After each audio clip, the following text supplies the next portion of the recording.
السلام عليكم ورحمة الله وبركاته وقيبتين لبعض عن كجه هدينا برنامج كأنه كسبنا affiliate marketing وحابة فيديو كهري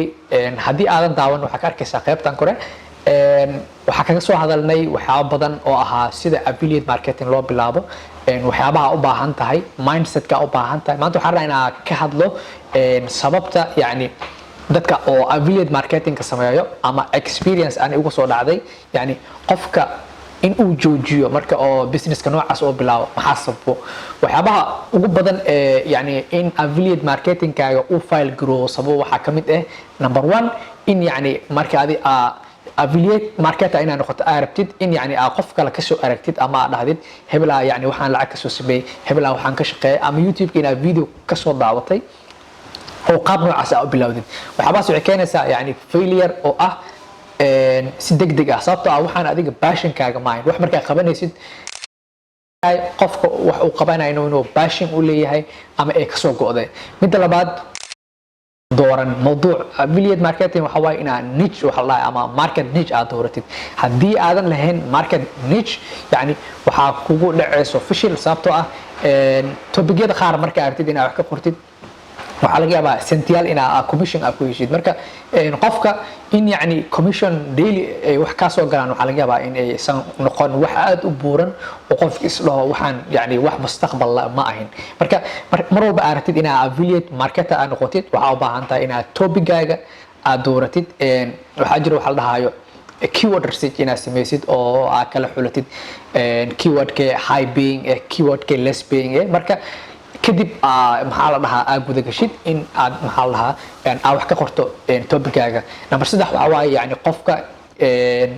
affiliate marketing markay imaato muhiimadda waxa waaye inaad wax badan qortid oo aad yani content-gaaga aad rank gareysid number 1 Google laga helo su'aal qof markuu oo cheap hosting amal uu ku soo qoro Google-ka wuxuu heli doonaa maxaa la GoDaddy waxa jira shirkado waaweyn oo yani more competitive ah marka shirkadahaas ina compete gareysid oo search engine-ka aad kula tartantid waxay u baahan tahay yani ina rank gareysid waxa la dhahayo content ama SEO u baahan tahay marka hadii aadan aqoonin yani sida content loo qoro waxa jiro meelaha ka heli kartid dad qoraalka iyo waxyaabaha isku wanaagsan tusaale waxa aadi kartaa Fiverr oo aad ka heli kartaa qof freelancer ah oo ku qoro articles qurux badan oo yani SEO friendly wax loo yaqaan marka inta aadan bilaabin SEO maxaa la dhahaa affiliate marketing waxyaabaha muhiimka ah ee aad u baahan tahay inaad niyad ku haysid number 1 waxa waaye in ahaato passion-kaaga in yani aadan u sameeynin waxaan hebel sameeyo ama YouTube-ka ka soo arkay qof dhahayo maxaa la dhahaa lacag badan ka sameeyay qaab noocaas ha u raacin sidoo kale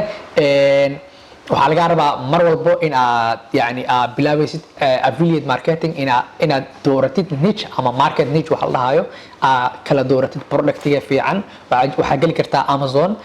associate program waxa arkaysaa yani product walbo iyo maxaa la dhahaa commission kala bixinayo ku qaar 0.5 saaran ku qaar waxa saaran maxaa la dhahaa high paying commissions marka mar walba waxa isku daydaa in aad yani kala xulatid high paying commissions-ka iyo kuwa kale pointiga ugu dambeeya aad ku soo gabagabeynaa waxay tahay mar walba aragtid in affiliate marketing aad noqotid in aad taqaanid maxaa la dhahaa content writing-ka ama SEO waxa aad ka taqaanid haddii aadan ka aqoonin SEO-ga waxa u baahan tahay in aad hire gareysid ama aad shaqaaleysiisid qof articles ama content fiican ku qoro waxa arki doonaa marka qiimaheena soo socdo sida affiliate marketing loo sameesto waxa ka bilaabi doonaa Amazon associate program sida account loo abuurto shuruudaha iyo waxaas dhan arki doonaa dan waxa arki doonaa sida website-kaaga u dhisan lahayd kadib maxaa la dhahaa aad yani affiliate-kaas iyo waxaas lacag ka sameyn lahayd ha iloobin inaad channel-ka subscribe shartid waana ku mahadsantahay daawashadaada